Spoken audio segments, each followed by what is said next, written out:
खसड़ा जलप्रपात को उन्नत मानर रास्ता निर्माण हेब केबे।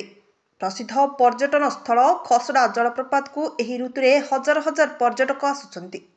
तेबे एठारे 2 किलोमीटर रास्ता अत्यंत कदर्य होइतिबारु नाही नथिबार असुविधार सम्मुखीन हेउछंती पर्यटक माने।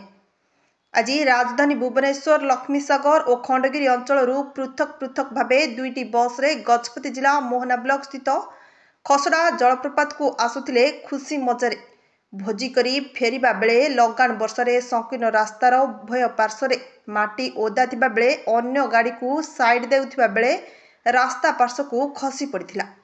तेबे बहु समय परे लक्ष्मीसागर बस और खंडगिरी बस फसिकी रहिथिला। तेबे एथिरे कोनोसी यात्री किंबा बस रो किछि क्षयक्षति होई नथिबा जणा पड़िछि। एही रास्ता प्रति प्रशासन यथाशीघ्र दृष्टि देबाकू दाबी करिसेंती पर्यटक माने।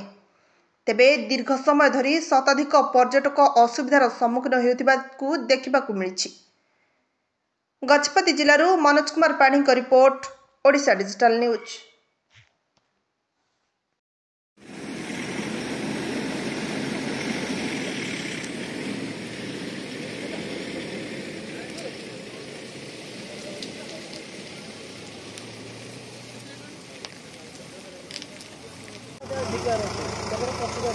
हाँ?